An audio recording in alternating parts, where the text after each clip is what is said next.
The following program is an MLWRadio.com production. Today we're going to be talking about wrestling with debt. Well, when our listeners need to save some money, what do they need to do? Listen, stop asking them fool questions. He ain't got the answer today, baby. Take it from the second most recognizable athlete in the world today. SaveWithBruce.com can't be beat. They lower your monthly payments by $5, $4, $6, $8, $700 a month, baby. You got credit card debt, car loan, a second mortgage? There ain't no problem right here at SaveWithBruce.com. Pumpkinhead gonna take care of you today. You understand me, baby? Ooh, yeah, we don't need perfect credit, Even with credit scores in the 500, SaveWithBruce.com makes saving money easy. Dig it? NMLS number 65084, Equal Housing Lender.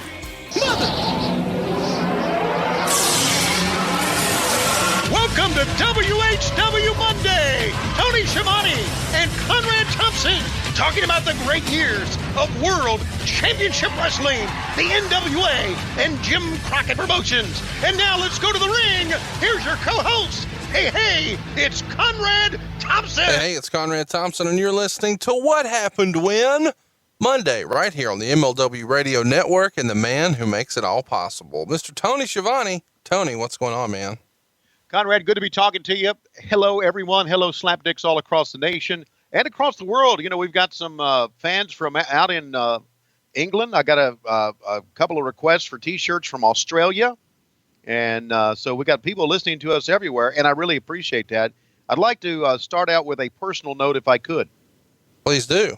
Okay, this week, during the course of this week, on Tuesday of this week, it is the 36th wedding anniversary of Tony and Lois Schiavone. Oh, how awesome is that, man? Isn't that great? 36 freaking years, man. That she has put up with your long toenails and womanizing and foul mouth and glass coffee table adventures. How does she do it? Thank you for saying that. I was going the other way with it. When they ask me how long you've been married, I tell people, well, it's 36 years. It seems like 500. But it's I just wanted to say that. And of course, you know, we also, and this is something else. I called this lady from California who had bought a shirt and T-shirt. And she said, I don't listen to your podcast. A friend of mine does, but my mom's name is Lois. Oh my gosh. Can you imagine if that lady knew what this shirt was all about? So I got her a Lois Rules T-shirt. I said, does your mom have big boobs?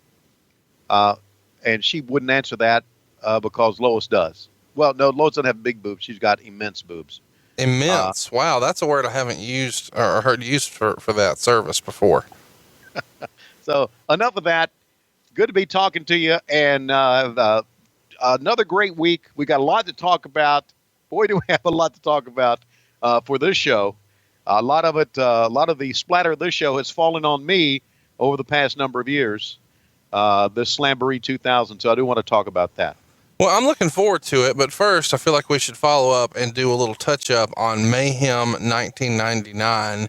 Did you have any sort of feedback from last week's episode? The only feedback I got was, boy, what a cluster that was. And my only response to all of that was, well, that's just the way we were. But again, looking back, it was certainly a stark difference than what we did the year before. And it was really the direction that WCW was going.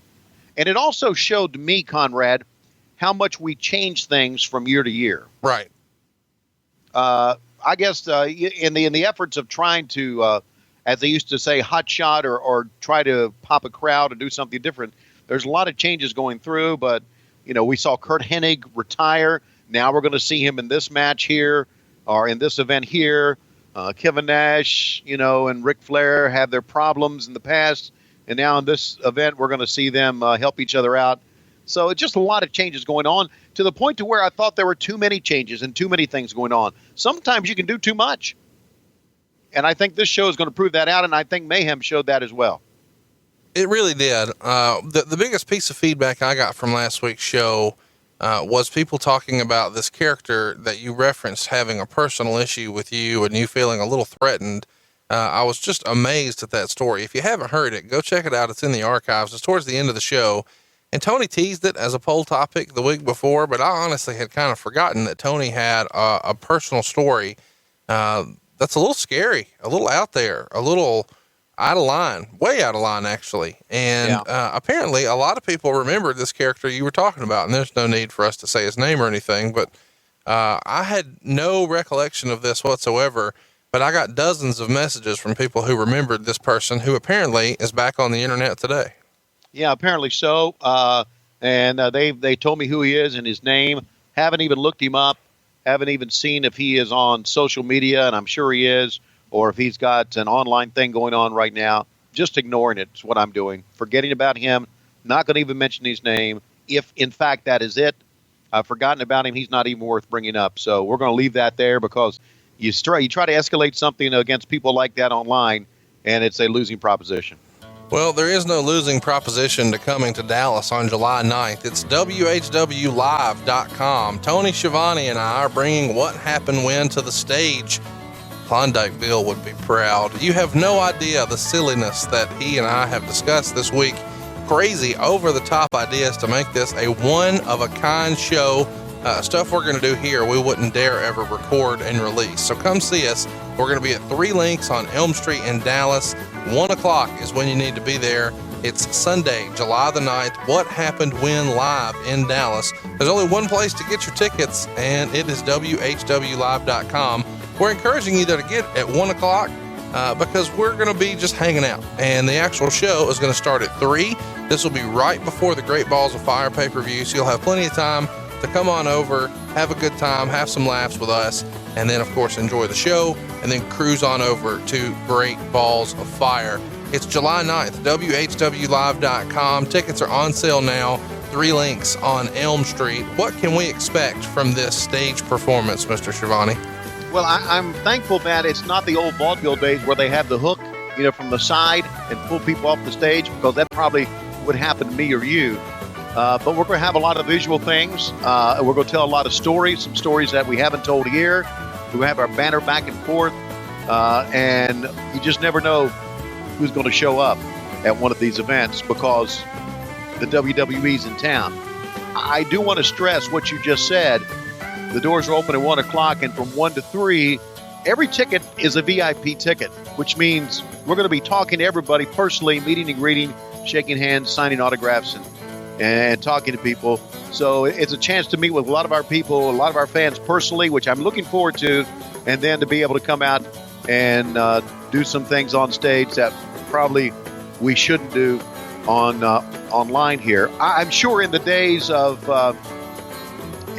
cell phones and video cameras, there's going to be something for posterity with this show, but I hope not. Well, I'm sure there will be. We're negotiating with a special guest right now who's really going to pop a crowd. We've already got some props lined up. Let me just say, this is going to be a once-in-a-lifetime experience. If you've had a good time checking out this show, we can't encourage you enough. Come have fun with us. We're going to fraternize with you, have some drinks with you, tell some old stories, do some Q&As, and then, of course, we're going to try to get on stage and make you laugh. Come see us, WHWLive.com. All right, so let's talk about it. It's finally here. What you really wanted to hear. We're tracking, of course, one pay-per-view per year from WCW. 2000 is the year we're covering today. And Slamboree 1 happened on May 7th, 2000 at the Kemper Arena in Kansas City, Missouri. That's worth mentioning. I just want to make sure everybody's paying attention here. It's in Kemper Arena in Kansas City, Missouri. That will be something of note a little later. It's also interesting that this happens right after the night the world changed. So they kind of hit the reset button on WCW. You've got Bischoff in there. You've got Vince Russo in there, and there are crazy things happening every week. There's red falling from the ceiling. I call it red because that's what WCW had to call it because of standards and practices. Is that right, Tony? That's right. Didn't call it blood. How silly is that? I mean, do you remember there being a meeting where they tell you can't say blood? I don't remember there being a meeting. I remember Galen, who was the standards and practices guy, who was a pretty good guy, coming over to us and telling us what we could say and what we couldn't say. but not a big time meeting as far as wrestlers and production personnel were concerned. Well, you've also got lots of other craziness going on. Vampiro's in the company. You've got Norman Smiley working hardcore matches. Tank Abbott is here. You have got people delivering divorce papers from Kimberly to Diamond Dallas Page in the middle of the ring. There's lots of rumor and innuendo that's now being played to the main screen. David Arquette is around because we're actually trying to promote the new movie. So there is lots of feelings of, are we going up? Are we going down? Some of the nitros are being heavily papered, but we've got a movie coming out. So it feels almost like a tale of two promotions to me, Tony. Would you agree with that?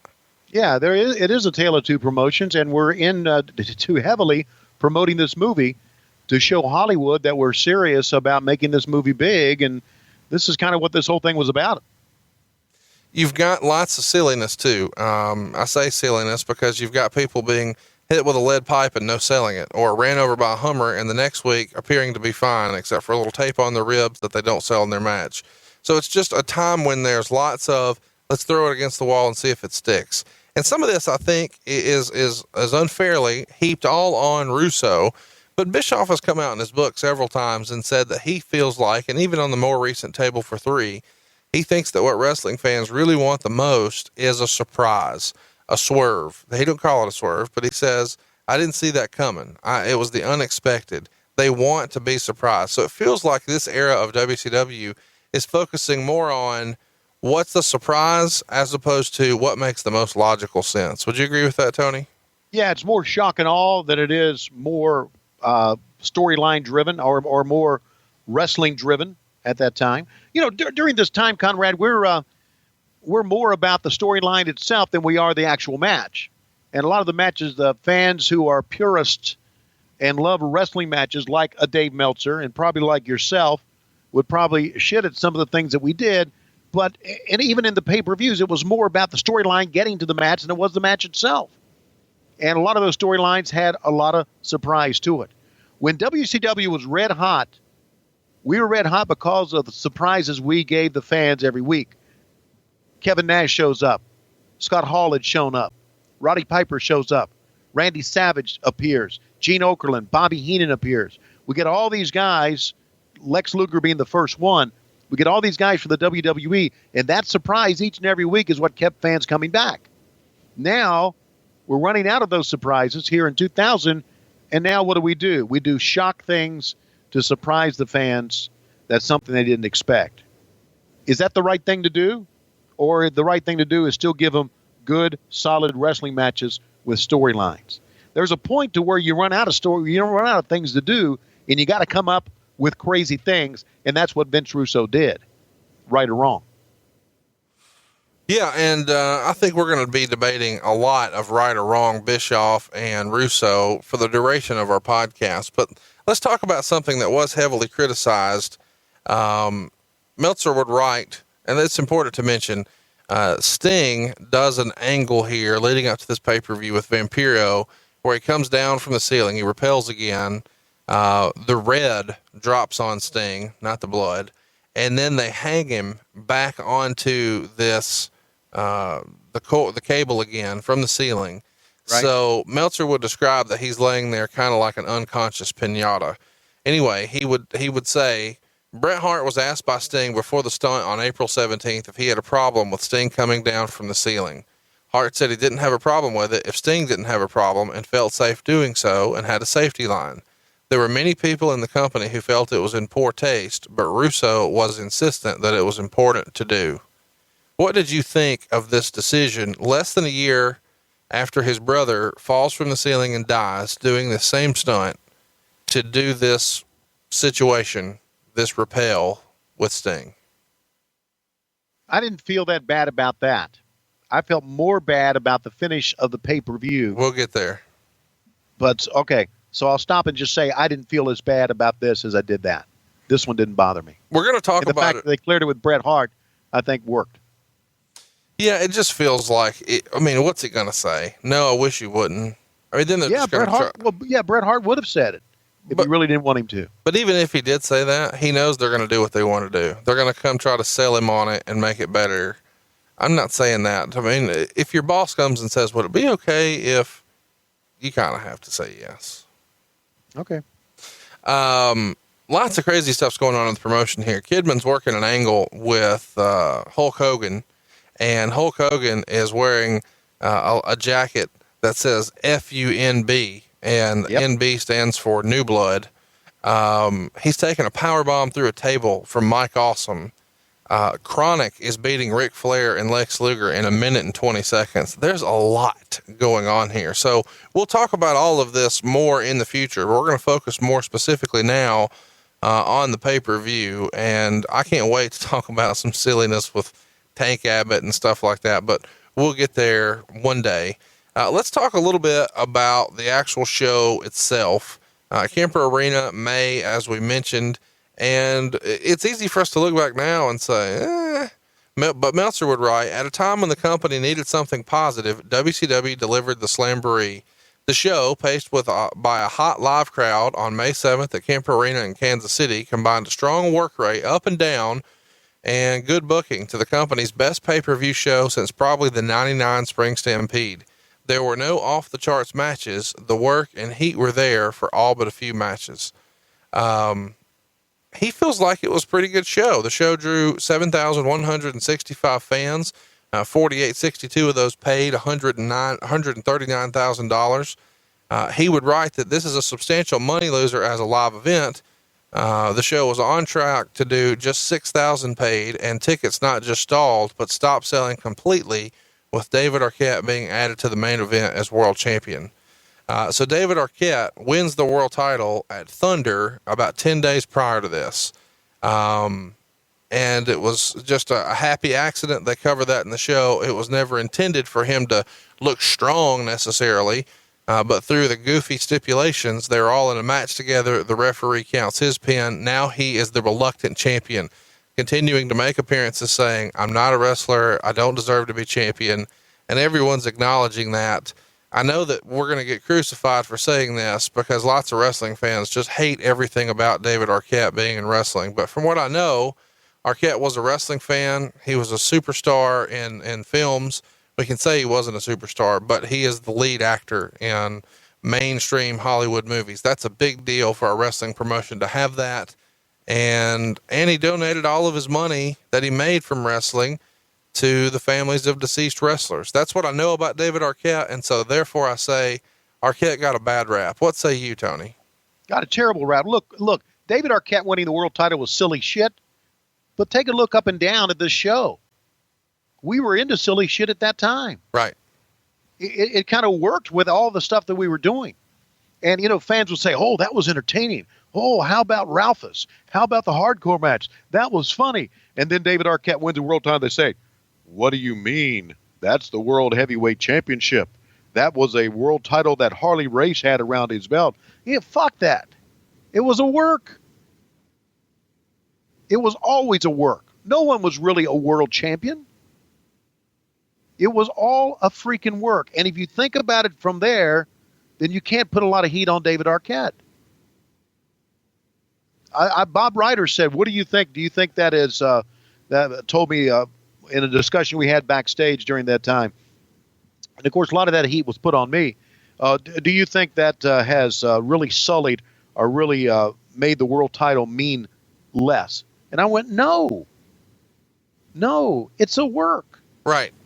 It's a program. Jesus. Fans pick and choose what they think is entertaining and what they think is not. And all of a sudden, when David Arquette wins the world title, fans all of a sudden think it's real. And all of a sudden, we're making it a sham because this world title has been real. No, it's not. It never has been. And I love every guy who has ever been a world heavyweight champion, and they deserve it.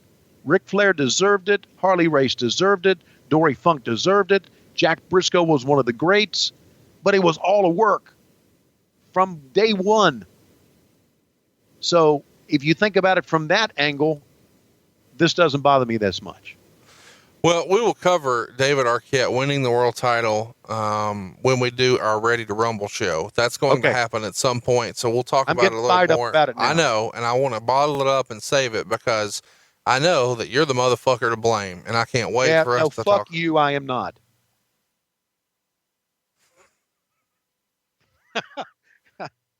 I'm okay. Yeah, I'm part of it. Well, there we go. Okay. That's what I wanted. Just tell the truth. It won't kill you. Chris Candido opens the pay-per-view, retaining his cruiserweight title against the Artist, formerly known as Prince Iaukea. In his corner, he's got Tammy Lynn Sitch, who was teasing a little strip tease at the beginning of the show. And seconding the Artist, we have Paisley, who we now know as Charmel. Meltzer would write, this match wasn't good, but Candido still deserves the credit for his end. There were circumstances beyond his control, namely the other three participants. He would also continue, everything involving Tammy and Paisley looked horrible and hurt the match. The biggest killer was Candido pinned Artist after the Tammy chair shot. Artist kicked out. Jay counted to 3, even though Artist had rolled his shoulder and the music played.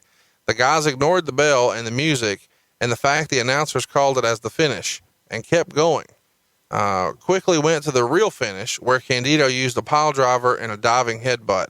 Since the crowd had already heard Candido's music since it was cued, they knew he was winning, so continuing came off really bad. Afterwards, Paisley shoves Tammy down, and then gives Candido a low blow and pulls Tammy's dress off. He continues, Tammy was wearing more clothing than any woman in pro wrestling history that had her dress torn off. So give me your 2 cents here. What'd you think of the match? Meltzer gave it 2 stars. What'd you think of Tammy and this botched finish? It was a couple of pretty good spots. Candido was a great worker, but it gets back to this, Conrad. It gets back to inexperienced people, Paisley and Tammy and Prince Iaukea, who, and again, when I talk about Tammy being inexperienced, I'm talking about just being a worker in the ring, doing a choreographed thing that if one thing goes wrong, everything looks like shit. And that's what happened there. Tough break for Chris Candido because the kid was a great performer. What did you think of Mark Madden here doing commentary on the show? He references in this match something disparaging about scantily clad women. It's pretty edgy at a time when WCW can't even say the word blood. And when Tammy does get her dress stripped off, she's wearing, I don't know, like your grandma's bathing suit. It feels like standards and practices here are really raining down on everything, but Madden gets away with some crazy commentary on here referencing Tammy. Yes, he does. And he got away with a lot. I love Mark Madden's commentary. He's phenomenal.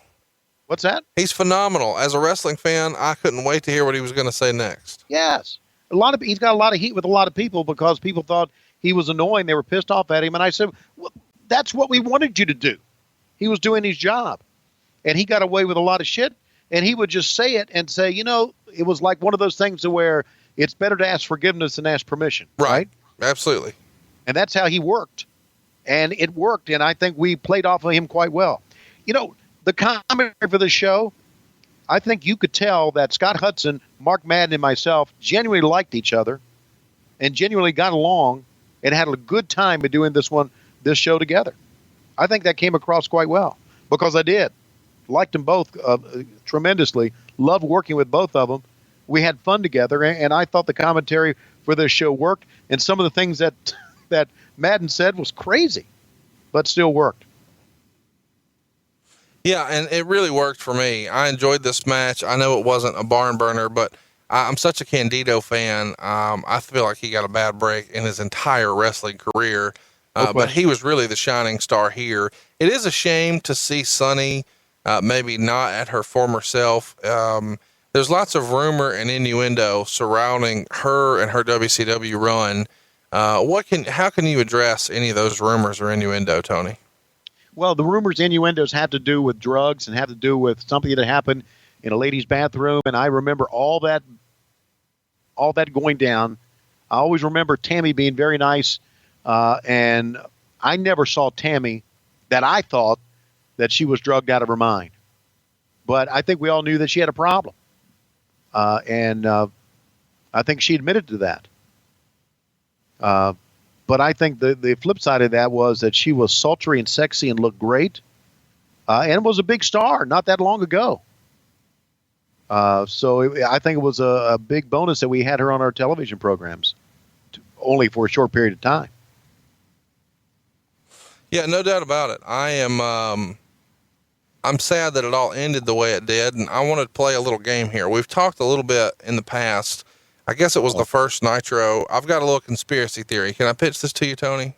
Okay, I like these games you pitched to me. You know why? Why is that? Because I end up getting shit on about these games, and you're the ones that start this shit. You're welcome. You're welcome. So there was, the first Nitro episode we covered why my conspiracy theory believed that Nitro was held at the Mall of America, and its tie-in with Pastamania and the lawsuit that Hogan had in his life that all centered around that opening.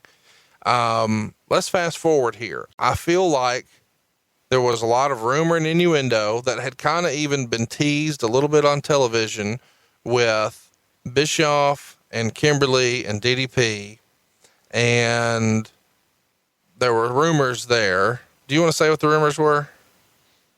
Yeah, well, the rumors were that there was a little bit of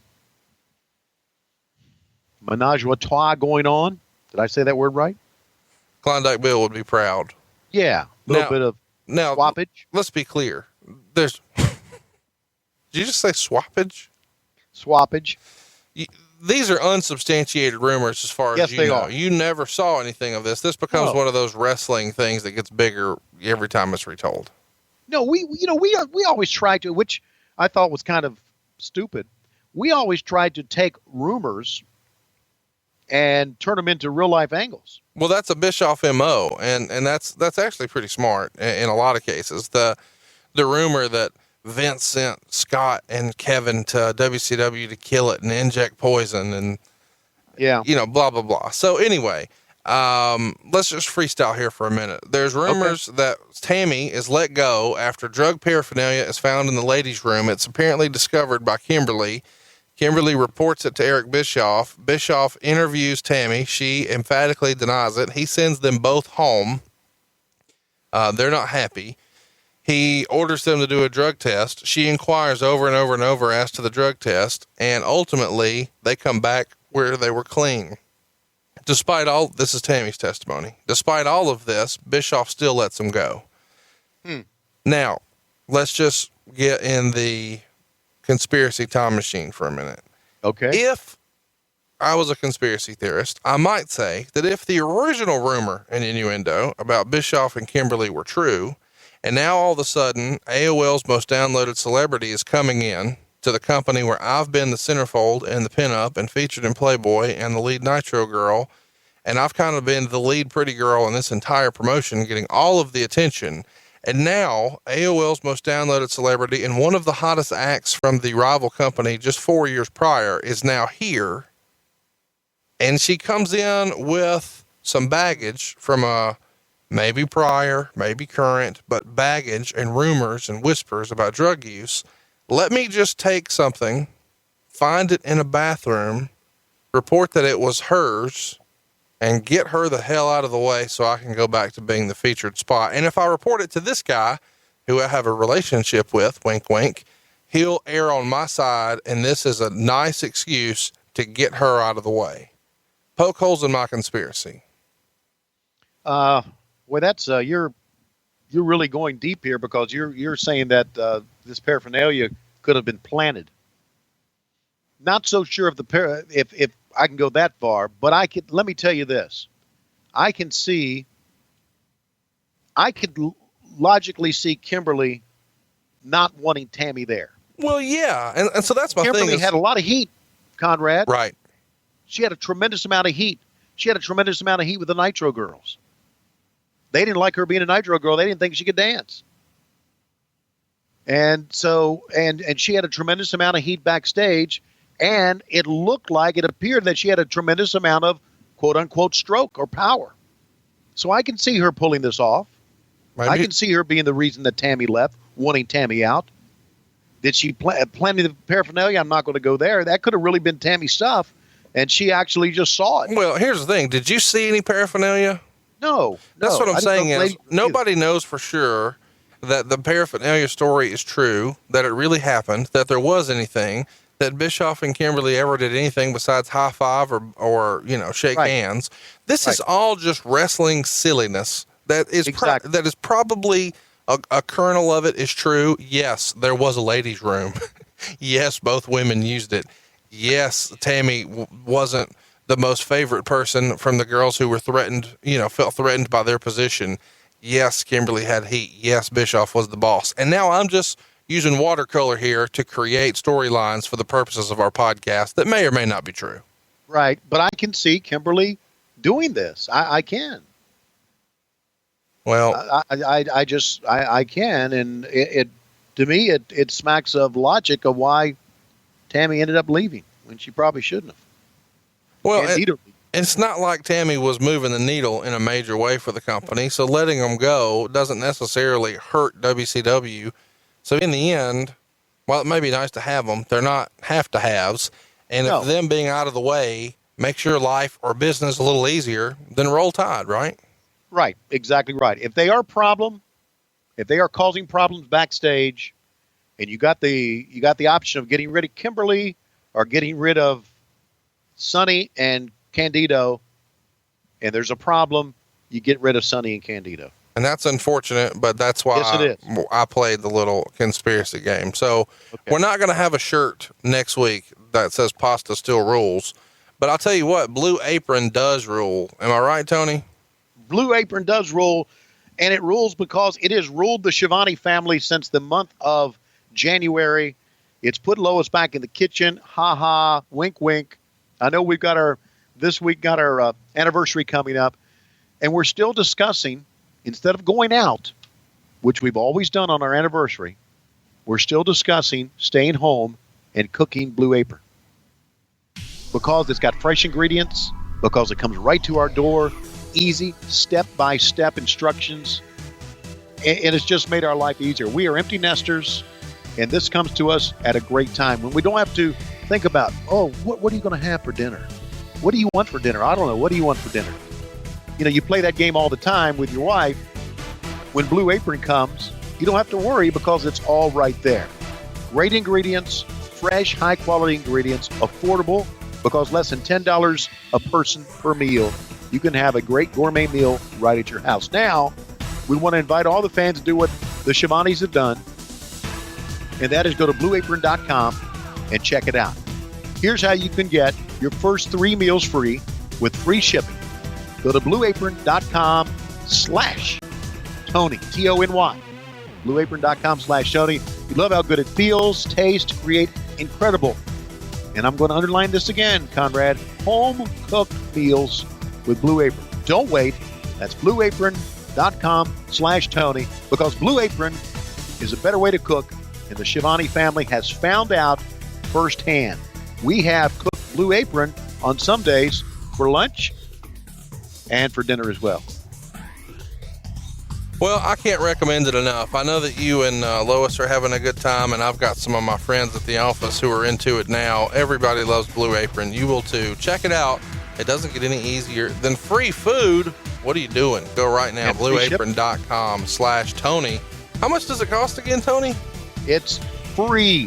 Free shipping, 3 meals free. So check it out. Why wouldn't you do that? Support the podcast. Go pick up something for free. I love Blue Apron, but not as much as I love this Terry Funk match. It was the second match on the card. It's a handicap match for the hardcore title. I've got to admit, I am a huge Terry Funk mark. We see him wandering around backstage. He asks some of the staff there, where is Norman? He's got his hardcore title over his shoulder. They point towards the bathroom. He barges into the bathroom, kicks in the door. He's ready to do business, and he sees a man in a catcher's mask. He's in the full baseball gear, sporting all the Royal stuff to let the crowd know, hey, we're the baby faces. But Swerve, that's not screaming Norman Smiley, who's been coming out in the hockey gear and the full pads every week. No, that is Ralphus, the former WCW Jericho personal security member, the truck driver himself, and the hardcore match is on. Norman Smiley gets the jump on him. He is attacking him with a fire extinguisher. They use cardboard boxes, rolls of carpet, going through tables. Every sort of possible weapon you can use is involved here. Meltzer would write, the height of silliness was them throwing cardboard boxes at each other and selling it. As bad as it was perversely tremendous entertainment. I feel like that sums the matchup, don't you, Tony? Yeah, that's well written by Dave Meltzer. Perversely entertaining. Is that what he said? Yeah, it was fantastic. It was. I know it's not a 5-star clinic, but you could show this to anybody and yes, they would say, oh, it's silly, but it's comedy. It's meant to be comedy and it made me laugh. I enjoyed it a great deal. Yeah, I called Scott Hudson, reconnected with Scott, one of my good friends for the first time in a long time. I call him a good friend. I haven't talked to him in a long time, but then I said, Scott, you need to go back and watch this thing, man. I said, your commentary, some of the things you said that were tremendous, and we had a tremendous time calling this match. It was fun. It was at parts revolting, I think, when we saw the crack of the ass of Ralphus and we saw his belly button. And when he did the big wiggle, that was revolting, but it was all in good fun. We're revolting, all in good fun. It's kind of like what happened when. Wow. That's a mouthful right there. It's hard to argue. Go back and watch this match if you haven't already. I really enjoyed what Funk was able to put together. He's working with a guy. Now let's keep in mind, Terry Funk is a former NWA world champion back when that meant something. And he's working with a truck driver here who has no professional wrestling skill or training to speak of. He's just right time, right place, thrown in front of the crowd because of his crazy look. And he's paired with a guy who I feel like history has kind of overlooked. This screaming Norman Smiley character is fucking phenomenal. Is it not, Tony? It is. And it was over big time with the fans. And they love Norman. What's so over about it is if you haven't seen this in a while, whenever anything happens to Norman, you throw a weapon at him, you hit him with a chair or a box or whatever, he screams at the top of his lungs. It's hilarious. He's wearing as much padding normally as he can get. He's trying not to hurt himself. He is the reluctant hardcore champion. It's phenomenal. And there is something to be said about him teasing his big wiggle. He loves the dance. The crowd loves the dance. But then when he gets behind his opponent and pretends like he is smacking their hips, it is hilarious. Everybody digs it. And they tease this quite a bit. They do get some hardcore stuff in there. There's a ladder spot. Funk loves to have a ladder over his head. And then he even gets a little juice from a chair shot. Ralphus is in on the action. At one point, Funk gets him hung up in the ropes and has his pants pulled down. The camera never catches it. Standards and Practices doesn't want Ralphus butt cheeks on TV, but Funk knows this is gold. So he just lets him hang there for what feels like an eternity. So the crowd can just bask in all the glory. And then, Ralphus actually takes some moves too. I mean, he's actually taken some bumps in this deal. And ultimately after, they've thrown everything but the kitchen sink at each other. I'm talking about chairs and tables and ladders and everything in between. The finish comes, of course. Everybody listening knows what's coming if you've watched wrestling lately. Funk wins with a schoolboy. 2 stars on the match. I really thought this was fun and would recommend people go check it out. What do you remember most about this match, Tony? Well, I remember most about this match is thinking that Ralphus is going to fucking die. Well, he was a truck driver. He was taking chair shots. Realistically, I don't know if Ralphus signed a waiver or I don't know what they gave him for doing that, but really, here's an overweight, more than middle-aged guy who's never been an athlete, apparently, who is taking bumps from the hardcore champ, Terry Funk, who is known to be, in some of his hardcore shots, pretty damn stiff. Sure. So that's, I remember going through my mind, yikes, this whole fucker's going to die on us. But he didn't, and I thought he came across quite well. Hilarious. Absolutely hilarious. I enjoyed every bit of it. I enjoyed the commentary, listening to it again. I thought it was a amount of fun, and I think the fact that they had the schoolboy finish even made it funnier. After all the crazy shit, just a wrestling finish to win the thing. Enjoyed it. Go check it out if you haven't already. Hey, I'm just curious. You said he drove a ring truck. How good of friends was Ralphus with Klondike Bill? They were good buddies. He didn't drive a ring truck. He drove like the big truck. Oh, the 18-wheeler. Yeah. He was one of those drivers. Do you think if Klondike was around today, he'd pick up a hot tag shirt for Ralphus? Yeah, I think so. Yeah. I would love to see Klondike and Ralphus in action. What are we talking? No, let's move on. Next up, we've got Shawn Stasiak. And, hey, you started this. He pins Kurt Hennig in just under 8 minutes. Meltzer would write, the crowd was really into everything Kurt did on offense. Stasiak's moves aren't bad, but he's totally mechanical and has the personality of a tree while doing them. Stasiak won clean with Hennig's trademark fisherman suplex. I didn't know they were allowed to do clean wins in WCW. It got 1 star. This comes 1 year, not 1 year, but several months after Kurt lost his retirement match at Mayhem 99. So I'm glad to see that he's back out of retirement here. What'd you think of this match, and why don't you think Shawn Stasiak connected with the audience better? I just don't think he had the personality or had the charisma to connect with the fans. And he was wrestling a guy who had it all. Kurt Hennig, one of the great performers. And why, I guess with no other reason, is we're trying to put Stasiak over. Why they had him win that match is beyond me. It's mind-boggling.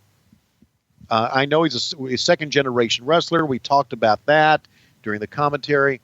But to me, as you said, Kurt's stuff was over. Why not play to that and have him go over? Don't know. I can tell you something about this match that people don't know, though. What's that? And if you go back and watch it, I think it's going to be, and I marked it down and I wrote it down, around 38 minutes into the show, something happens that is a big backstage story. Eric Bischoff earlier in the day had brought everybody out and said, and wrestlers and production people, and was showing them the place on the ramp that is going to be gimmicked where Chris Kanyon was going to fall and do the big bump that night. And it was pretty well marked. If you look at the ramp, there's a kind of a couple pieces of tape there that shows this is where he's going to fall. Bischoff said, I know you guys like the freestyle. I know you guys do things that are not basically scripted or part of your match. But I'm telling you, do not take any bumps here. Do not throw any of your opponents here, because you'll throw them through and you'll screw up the finish of our main event. Stay away from it. He was serious. So at 38 minutes into the show, I don't know how far into the match, Kurt Hennig and Shawn Stasiak go outside. And Hennig, being the great ribber that he always was, if anybody knows stories about Kurt Hennig, he was one of the greatest of all time. He picks up Stasiak to throw him on that spot. Knowing that Bischoff's watching and Bischoff is shitting his pants in the back. And he picks him up, and then his back gives out, and he puts him back down. That was Kurt Hennig fucking with Eric Bischoff because of that meeting earlier in the day. And we all had a big laugh about that afterwards. Well, I'll tell you what. One of my fondest memories of the whole show, actually. Really? You didn't like what was coming next? Let's talk about what's coming next. Hugh Morrus comes out and announces that Hugh Morrus was a popcorn fart of Eric Bischoff and that his real name is Hugh G Rection. Yeah, I would not want to be stuck with that name. Well, he wasn't. His parents gave him that name. He immediately said, don't call me that. Call me Captain Rection. Meltzer would write, which no doubt will quickly become Captain Rectum. Why would he write that? I have no idea. This match goes 9 minutes and 24 seconds. Scott Steiner has two very lovely ladies with him. What do you remember about these fine folks here with Scott Steiner? They had tremendous boobs. I was wondering if you would try to work around saying that word or if you were just going to embrace it. I'm sorry. I'm sorry to say this, but holy shit, how could you look at anything but those two girls? I mean, I really was expecting, and they got involved in the match.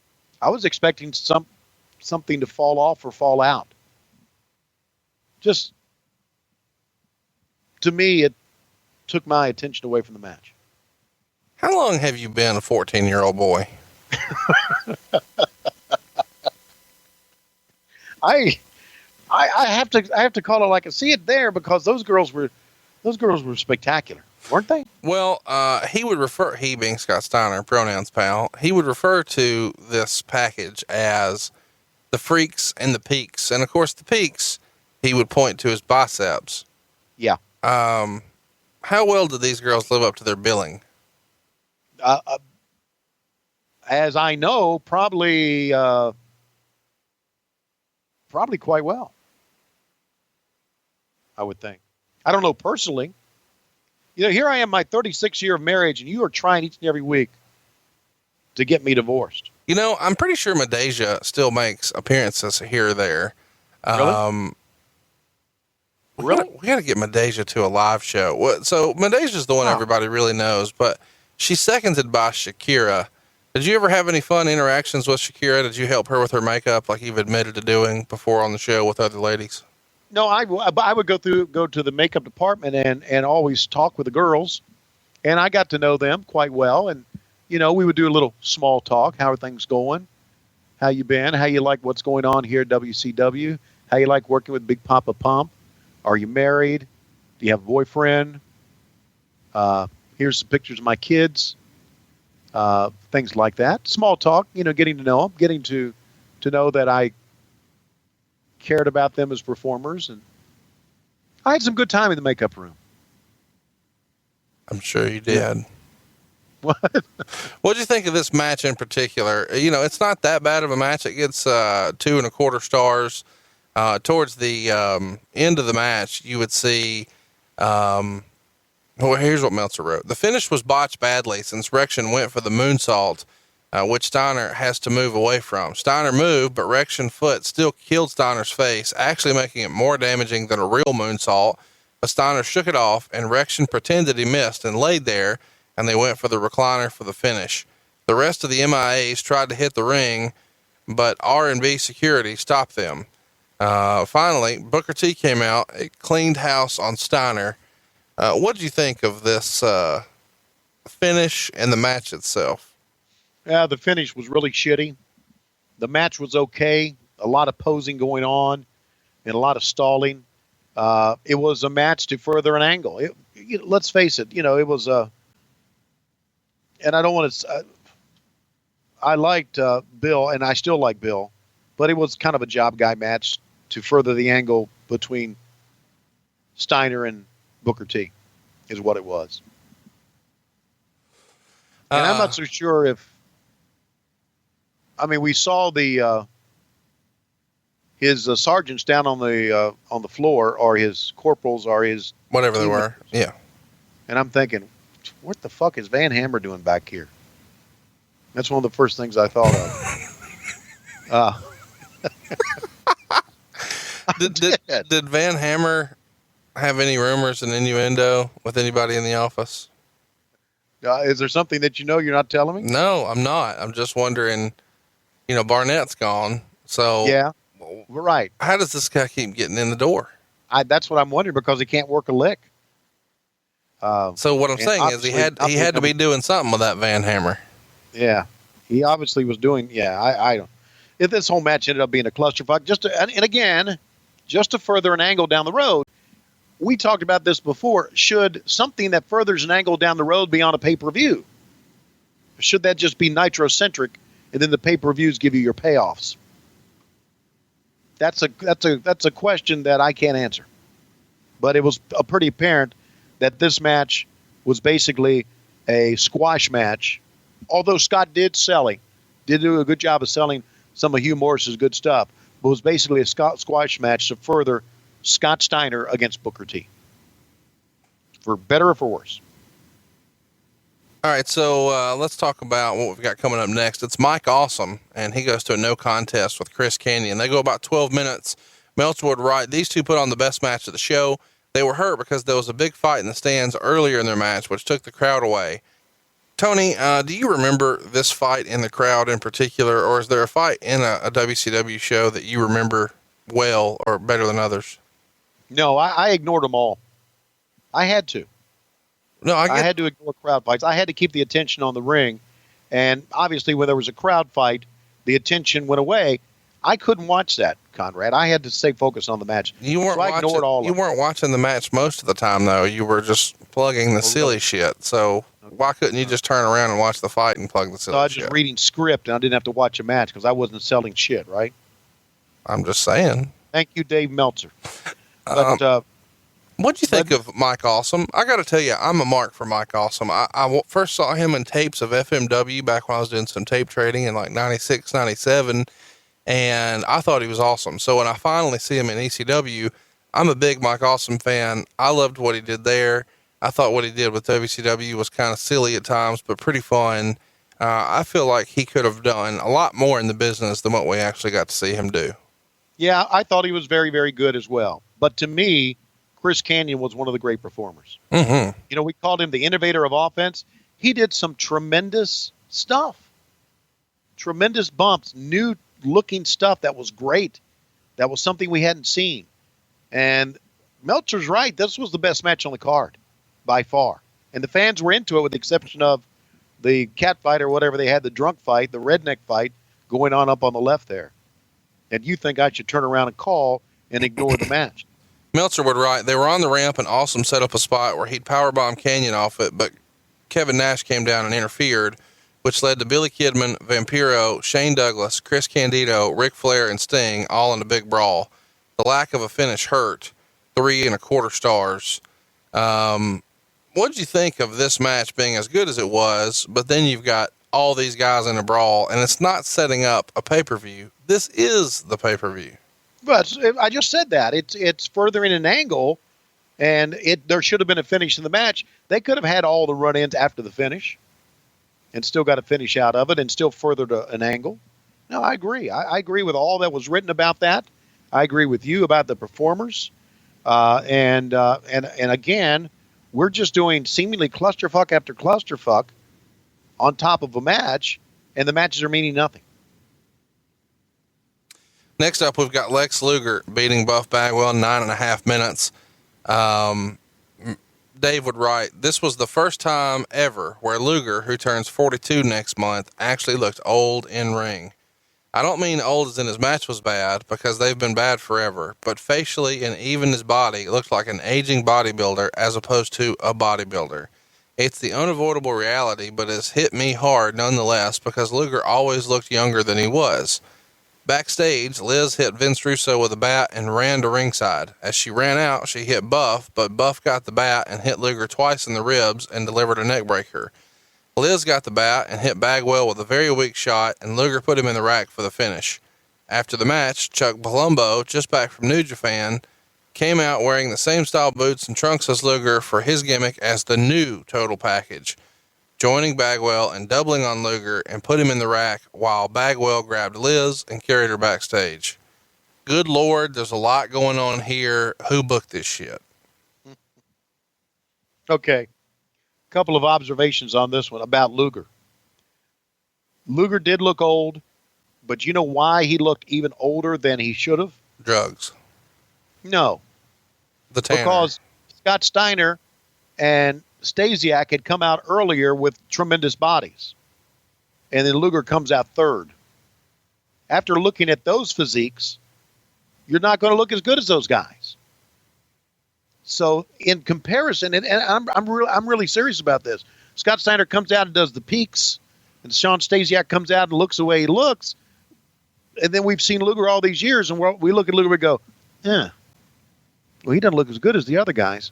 So I think the comparison's hurting here. What do you think about the casting to make Chuck Palumbo the next total package?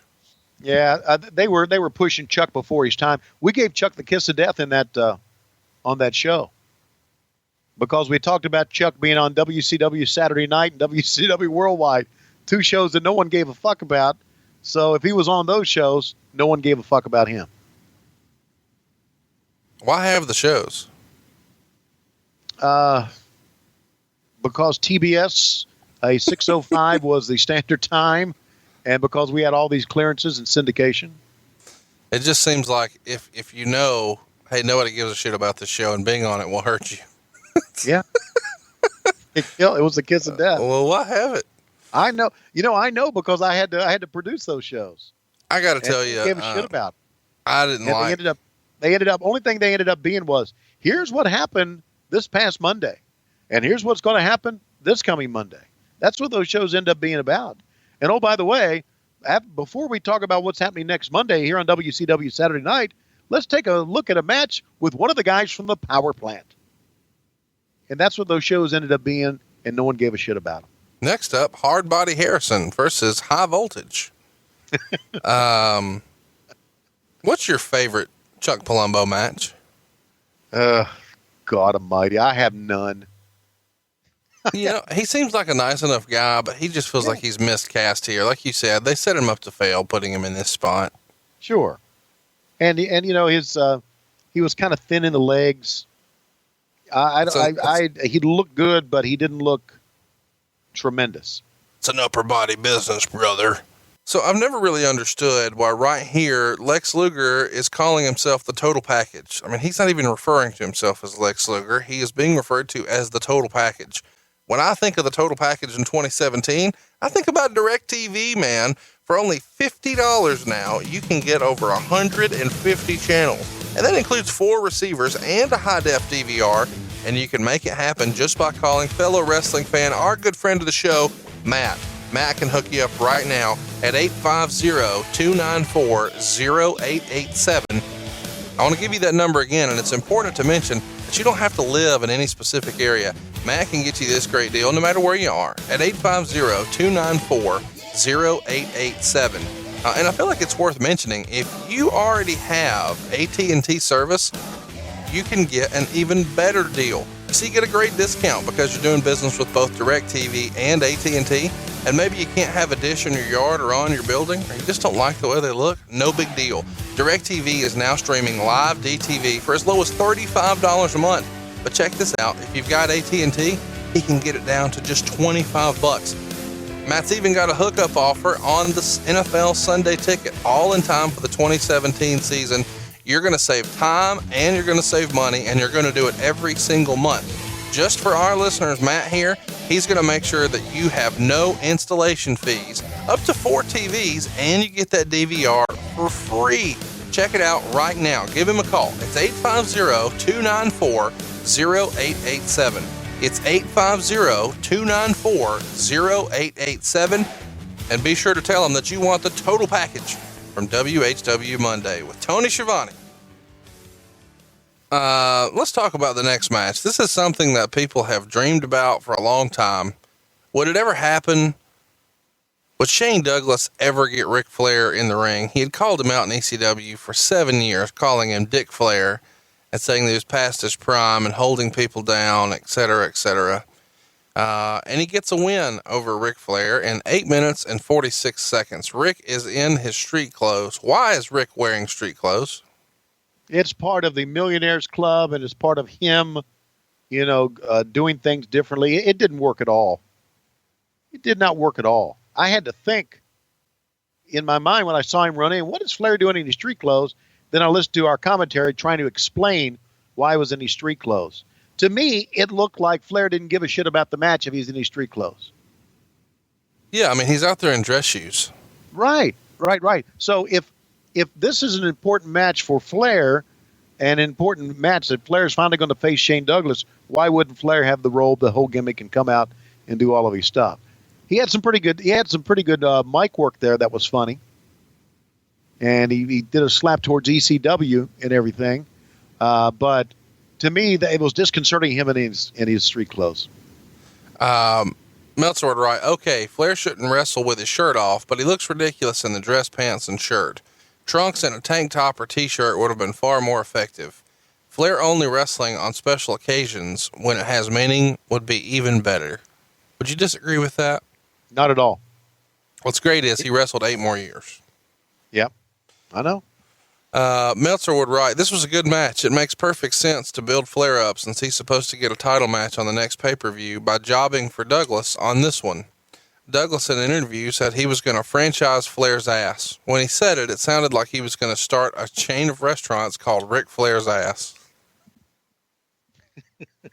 I know that's not funny, but it is funny. Meltzer would write, the fans were really into it. They traded hard chops. It was probably the best Douglas has looked in years. They traded figure 4 spots. What do you think about this match and it finally happening? We're going to get to the silly finish in a minute, but this is something that had been an internet feud of sorts and a tape trader feud of sorts for a long time. And then it happens. Here it is. What'd you think? I wasn't into all that. I wasn't into the ECW / internet / tape trader type stuff. So to me, it had no excitement value at all, with the exception of knowing Shane was a great performer and knowing Rick was a great performer. I thought it'd be a good match. Meltzer didn't hate it. He gave it 3 stars, so it wasn't his least favorite match. And the finish was kind of interesting, I guess, if you're into that. A masked guy in a Sting mask comes out and hits Flair with a bat, and Douglas cradles him. Since the announcers were screaming it was Russo, it clearly wasn't. So it was no surprise when Flair was screaming for Russo to come back in the ring, and then the real Russo came out for the 5 minutes. It turned out to be David Flair, with the announcers acting shocked at a son turning on his father, as if we didn't see this angle how many times last year. David and Russo pound on Rick until Nash comes out, and he throws one knee, and David was dead. Daphne hit Nash with a low blow, and Russo destroyed Nash with the bat. Later in the show, Nash was backstage fine. What'd you think? I thought Daphne is beautiful. I love that there's all this silliness, and you just can't help but talk about the boobs. Well, no, I'm not talking about the boobs. Daphne, she shrieked and screamed and had tattoos and wore the pink hair, but she was really a good-looking woman. Who's better looking, Daphne or Rey Mysterio Jr.? Daphne is. Tom Zink or Daphne? Let me up the ante.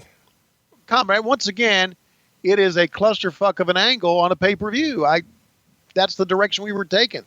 That's what we were doing. The match really meant nothing, but the aftermath did.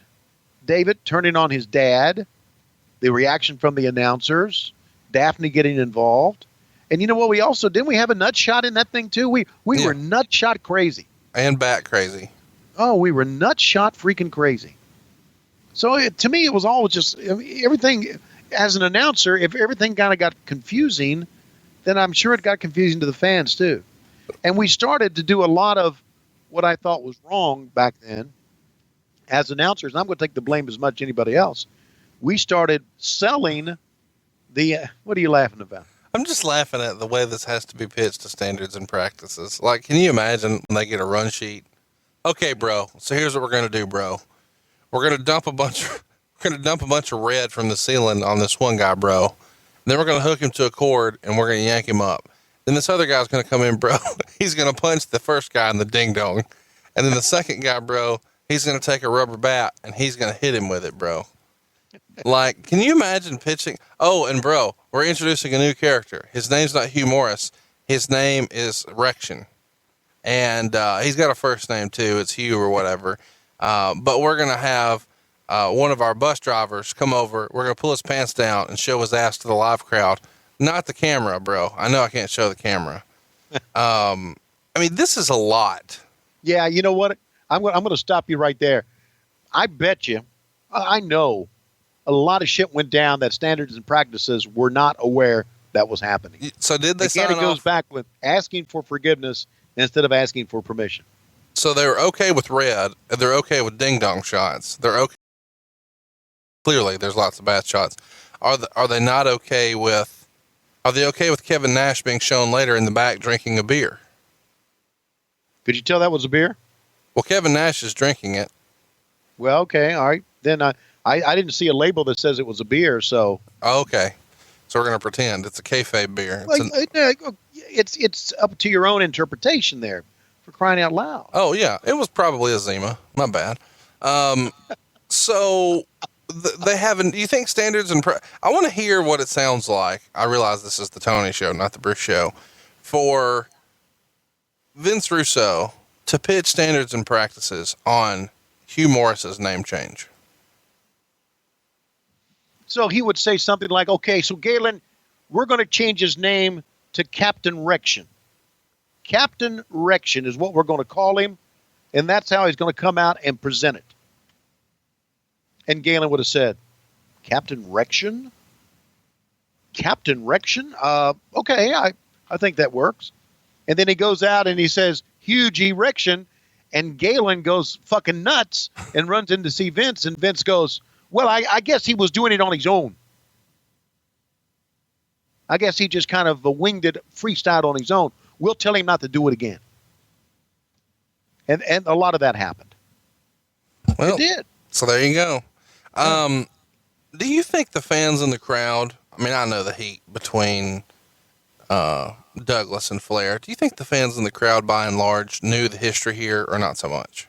No, not so much. There was a group of rowdy fans that chanted ECW, but overall, I don't think they did. Let's talk about the next match. Sting and Vampiro. Did ECW have a nationwide show? Not at this point, no. Yeah. No, right, no, so they there. did. They did by this point, but no one cared. Right. It was good stuff. I mean, they did some crazy shit, but it wasn't mainstream. What was mainstream was WCW and WWE. By this point, he had been off the TV so long that it wouldn't have mattered. They would have never cared to show old clips from 95, 6, or 7 when he was there. I mean, I guess he was there in 8 and 9, but they wouldn't have shown any of that. Okay, so let's talk about the next match. All right. Sting and Vampiro, they go 6 minutes, 49 seconds, and Meltzer would write, the Good Taste Award, at least for the moment, went to WCW because Sting didn't come from the ceiling on what would have been Owen Hart's birthday at Kemper Arena. Sting worked really hard, even doing a plancha over the post. He still doesn't sell much for Vampiro, except when Vampiro hit him with a lead pipe.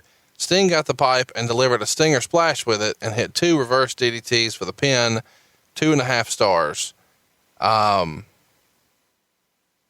I kind of appreciated that they were trying to do an Undertaker-like feel with Vampiro in the graveyard stuff and more supernatural and just kind of, I don't know, the dark side, so to speak. I could appreciate that they were doing that, but it doesn't feel as hokey when the WWF does it as when WCW does it. Would you agree with that?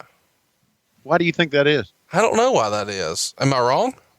No. I think the video leading up to this was pretty cool. Showing the red, showing Vampiro coming out of the ring, showing the graveyard hitting Sting and Sting being in the grave. And I thought Vince Russo did a great job of it making Vampiro's character really mean something. It meant something more now than it ever had. But what you're saying is it seemed hokier than the WWE. And why was that? Because we were perceived as a cheap knockoff of the WWE. That's one of our downfalls. I'm not blaming Vince Russo for that at all. Vince Russo came in and this is what he did, and he did it well, and he worked hard at it. But the perception by the nation now was we were doing things that they were doing, but not as well. And so we were a cheap knockoff of it. And that's why you see this as a cheesy WWE imitation. So match number 1, we have a chair shot. Match number 2 is a hardcore match where we have everything. Match number 3 is clean. Match number 4, there's outside interference. Match number 5, there's all kinds of outside interference with Mike Awesome and Kenyon. Match number 6, there's a bat. Match number 7, there's a bat. Yep. Match number 8, there's a lead pipe. Match number 9, there's a thermos when Hulk Hogan gets the pin over Billy Kidman. That's right. These two guys had a pay-per-view match. It goes 13.5 minutes. Eric Bischoff is the referee. Meltzer would write, Horace Hogan came out with his uncle. Both worked hard, and if you just accept that Hogan's offense looks terrible and he doesn't take bumps, it was good. If you judge Hogan by the standards of a prelim wrestler, it isn't quite so good. Hogan did take the first Hurricane Rana of his career, which was actually more impressive than the pre-sawed table spots or all the blade jobs. Hogan whipped Kidman with the belt until Bischoff took it from him and gave the belt to Kidman, who used it. The entire match still screamed out because of the size difference, and these two are totally miscast in this angle. Hogan had Kidman pinned a few times, but Bischoff wouldn't count. Bischoff blocked Hogan from doing the leg drop. Hogan hits both Bischoff and Kidman with a chair and pulls out 2 tables. It was sort of funny. One of the tables was already broken and useless. Kidman hit Hogan with 2 weak chair shots and Hogan juiced. Bischoff held Hogan for another chair shot, and of course, Hogan ducked. Hogan powerbombs Bischoff through the table that was functioning, and a table seemed to magically appear at ringside, and Hogan had a hell of a time getting it under the ropes. Kidman gave him a low blow and put Hogan on the table, but Hogan moved, and Kidman splashed through the table. Horace Hogan ran out and grabbed the unconscious Bischoff's hand and counted to 3 with it, 2.5 stars. A Hulk Hogan match where there's tables and belts and blood, and he takes a Hurricane Rana, and this happens in the year 2000. I can't say I saw this coming. What'd you think of the match? 2.5 stars is what Meltzer gave it. Yeah, I thought the fans were really kind of into it. You know, we talk so much about fan reaction, and Meltzer will always say, you know, the fans didn't give a shit, the fans died or whatever. I thought the fans were really into it, and I agree. It looked really out of place, Hogan facing Billy Kidman. I thought it was one great comment by Mark Madden when Hogan put that last table up, and Madden says, "Where do all these tables come from?" Which was what we were all thinking at the same time, and he just kind of verbalized it. Let me ask you this in reference to what Dave Meltzer said about Hogan taking the first Hurricane Run of his career. Has Dave Meltzer seen every match that Hogan's had? Oh, I'm sorry. He took lots of Hurricane Ranas? What's that? Who would have given him a Hurricane Rana? I don't know, but Hogan worked a lot of shows up in Minnesota that weren't on tape. You know, don't say something like this when you don't know. Gorilla Monsoon probably hit him with one.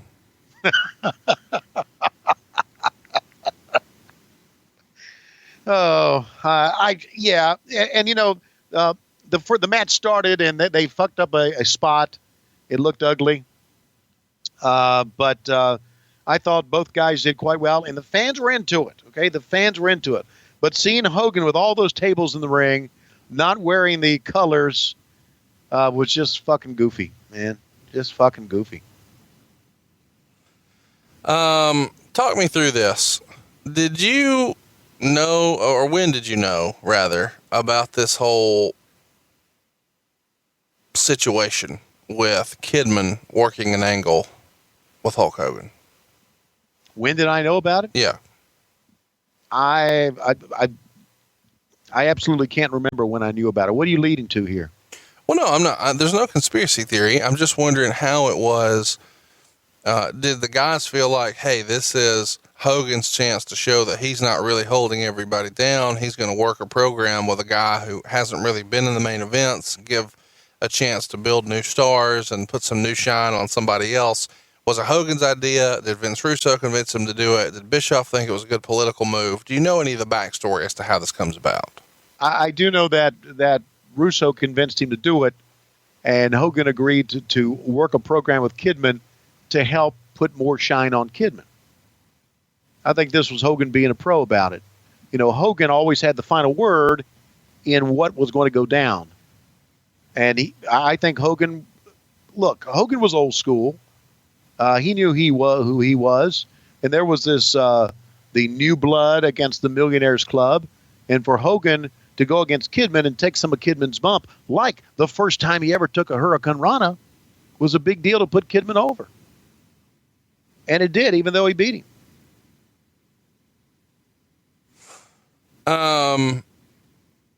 What do you think about the way it all came off? Hogan doing this FUNB sort of character, doing tables, getting blood.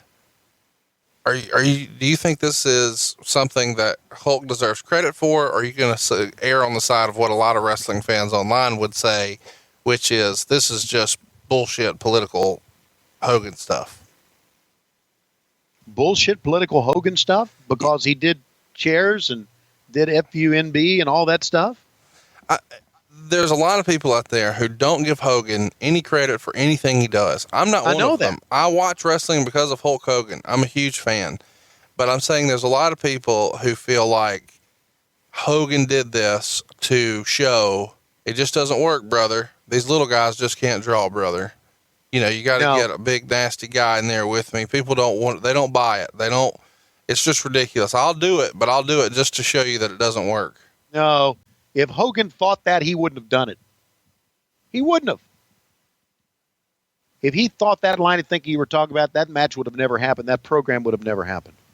Again, it's the hatred for Hulk Hogan that has been online for these fans that was perpetrated by a lot of these dirt sheet writers that hated him as well.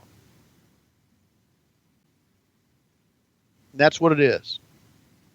Well, let's talk about what it is in the main event. Jeff Jarrett is in the main event, and he's facing David Arquette and Diamond Dallas Page. I can't believe this is a thing. Meltzer would write, Jeff Jarrett won the most prestigious title in the history of our sport, the WCW strap, over champion David Arquette and Diamond Dallas Page in 15 and a half minutes in a 3-decker Ready to Rumble cage match.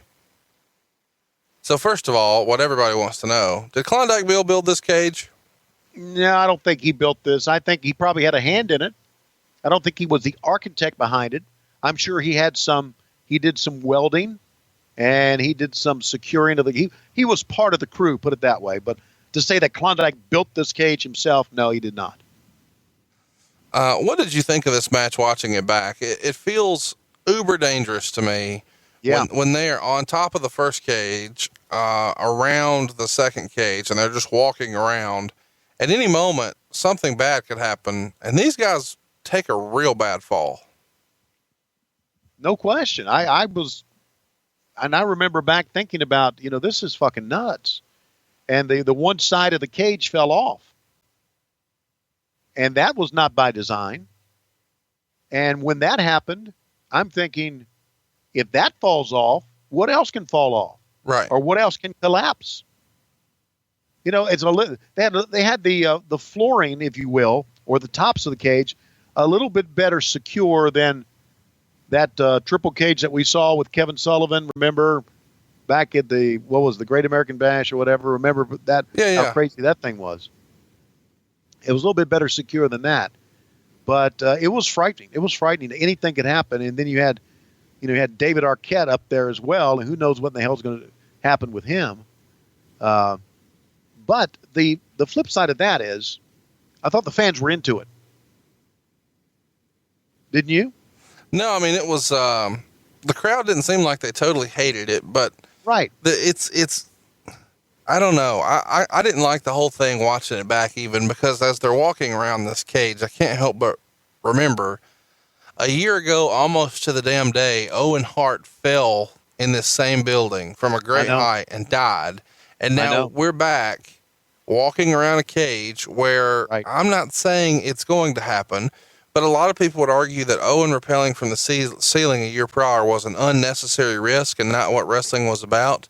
This too feels like an unnecessary risk that wrestling's not really about. And I kind of forgot as I was watching this back that after they do their silly finish, and what I mean is eventually this top cage is the guitar cage. As silly as that is, there's just guitars in there. There's every other weapon of choice in the middle, including the kitchen sink, which is a wrestling staple.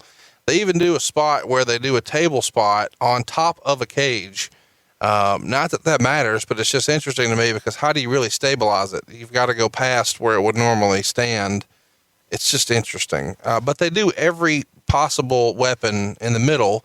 And then when they finally get to the top, Arquette actually beats him up there and he does a swerve where he hits DDP with the guitar. Jarrett does another guitar shot and DDP falls. Therefore, Arquette is no longer a good guy. Now he's a bad guy. He has swerved, as has everybody else in this entire pay-per-view. And now Jarrett is the champ. But Mike Awesome comes down, teases that he's going to continue to beat up on Diamond Dallas Page, like he's going to give him an awesome bomb on the cage, when Canyon makes the save. But that doesn't last very long because he literally throws Canyon off of the cage onto the ramp that we talked about earlier in the Mr. Perfect match. And there's a huge bump, and they show a lifeless body, or what appears to be a lifeless body. Oh my God. He's sprawled out, legs going one direction, feet going the other, arms a flailing, splat, collapse. And then we cut away and we show Jeff Jarrett celebrating on top of the belt like nothing happened. And this is the same town and the same building at the same type of function, a wrestling pay-per-view where a guy really fell and died. Now we've thrown a guy off of something and pretending that he is horribly injured in front of the same fucking fans. Yeah. I feel, looking back on it now, I feel very bad about being a part of that. It just feels like it's unnecessary. I really do. I mean, yeah, I really do.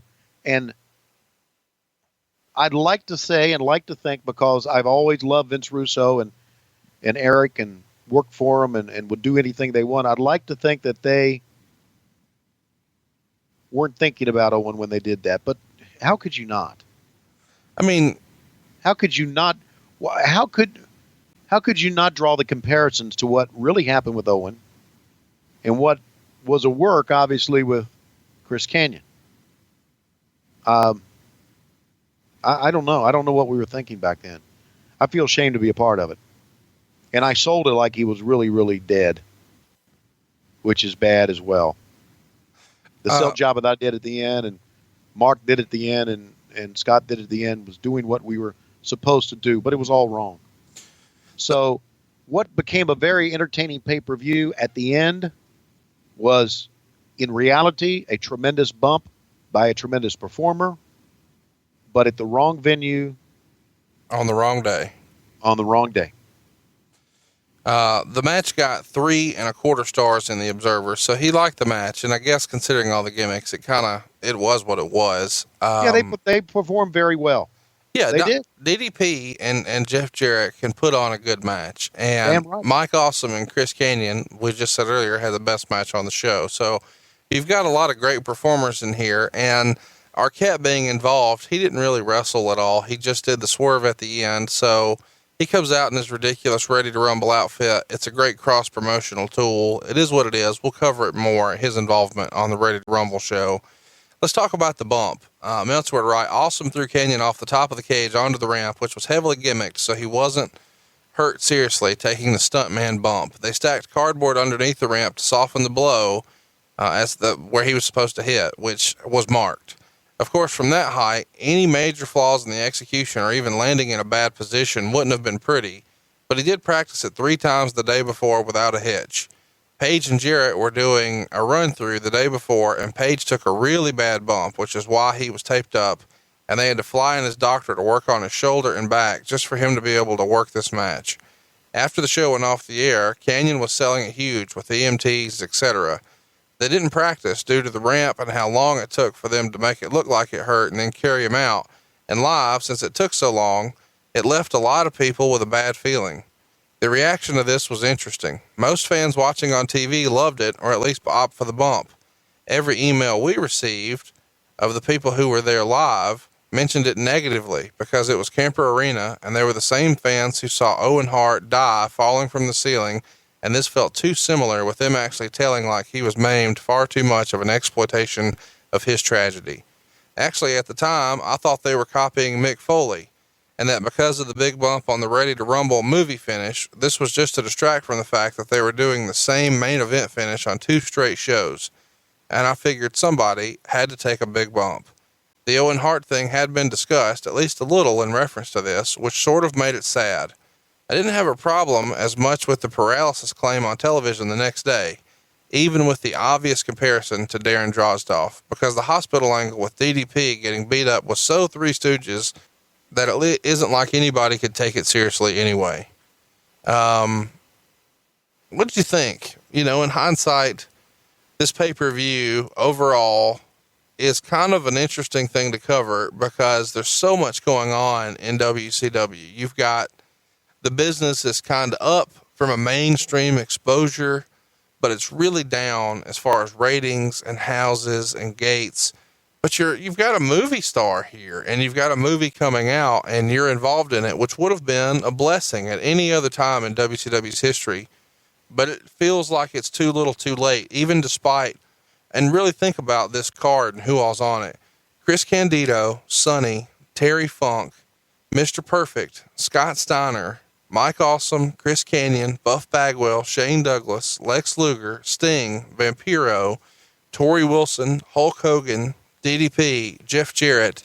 You've got every major star you could possibly hope to have. Like, those are all the ingredients you need for a huge pay-per-view success. But for whatever reason, looking back, it feels like it just wasn't enough. No, it's because we were doing too much, and we needed to scale back. I think Thunder fucked us over big time. And I think we needed to scale back. We did not have the resources, nor the manpower to do all this shit. And everything it was just too much going on at that time. And nothing meant anything. Why watch a pay-per-view when everything was happening on Nitro? Why watch Thunder when everything was happening on Nitro? And why not do what you're supposed to do in the business, which is point everything to a pay-per-view and make that the blow-off? But no, that was not it. We wanted to drive people to Nitro and finish the story. So I think everything was confusing. There was too much going on. And on top of all that, Conrad, this to me is the beginning of, and maybe not the beginning, but the furthering of a bad trend in wrestling. And that is, it's not about wrestling anymore. It's about high spots with tables and gimmicks, and who can do something crazier and who can do something more outrageous. Eric Bischoff said, you talked about it earlier, they like surprises. But we're getting away from wrestling and we're getting into crazy table shots and things, which has ended wrestlers' careers. We know wrestlers now have been trying to do crazier and crazier things when their bodies can't deal with that stuff. Am I right? No, I agree. It's one of those deals where, hell, Cactus Jack can't walk now hardly. Yeah. He just had hip replacement. Some of these bumps are unnecessary, but yes. I get that you feel like you've got to do something to attract, but it's clearly not working. We always cover the business side. Slamboree here had 65,000 buys on pay-per-view. By comparison, the prior year, so 99 at Super Brawl, they had 485,000 buys. Right. So just throw that in your machine here. 485,000 times $30, and then 65,000 times $30. It is a huge financial swing. Right. And I got to tell you, when I look back on this, I think the thing that really caused all of this, as far as the failure of this pay-per-view, it's not Vince Russo, and it's not, Sonny and drugs in the bathroom, and it's not nobody caring about Shawn Stasiak or Hugh G Rection or big bumps or Ric Flair wrestling in his clothes or too many bat shots. I think we can go back to one singular event and say this is the reason nobody bought the pay-per-view, and that's Buff Bagwell's kissy face on the poster. On a scale of 1 to 10, look, how the excited reason nobody were you for bought this poster? pay-per-view, okay, you didn't need to anymore. Yeah. You had everything you wanted on Nitro. Absolutely. You didn't need to anymore. And that's why the buy rates went down. But nothing on you went down when you saw this Buff Bagwell poster. What do you think of this kissy face Buff Bagwell poster? Is this your favorite wrestling poster of all time? It's one of my top 5, I think.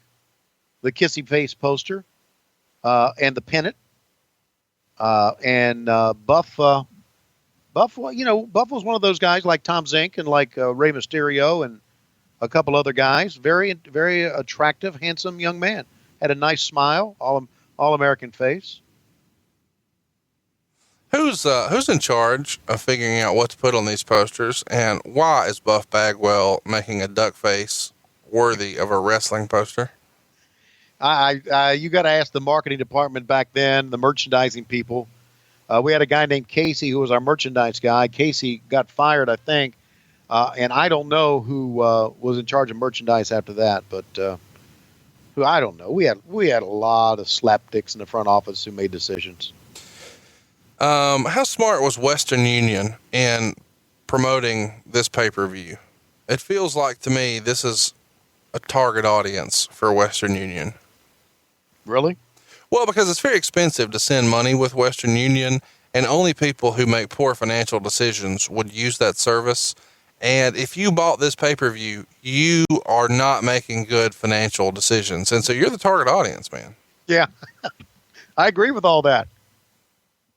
Oh, I'm a dick. Sorry. Well, Yes, let's go to Twitter, man. We invite you to go ahead and participate and ask us some questions, man. What do you want to know from Tony Schiavone? So we actually went to Twitter on May 30th. You can do the same at WHW Monday is where you find us. And we wrote, tune in next week for What Happened When Monday with Tony Schiavone on Slamboree 2000.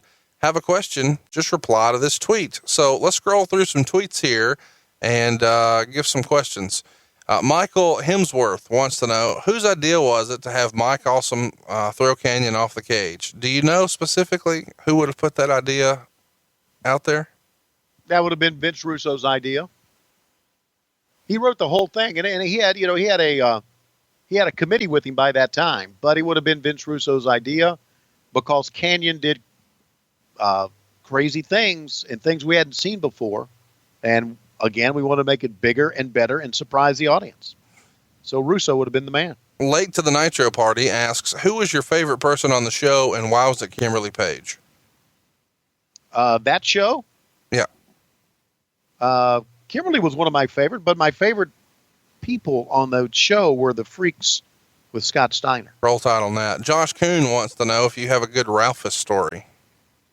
No, I don't have a good Ralphus story, with the exception of that Ralphus would do anything we ask of him, which probably was wrong for us to do that. Anything. He was willing to do anything we asked of him. And he was a legitimate ugly fucker too, man. Legitimate. What you saw what he really was. I mean, there was no makeup or no gimmicks on that. He had rotten teeth, not much hair, big belly, dumpy ass, and the Audi belly button. Stink Eye on Twitter wants to know, was the name Total Package a tribute to Robert Fuller?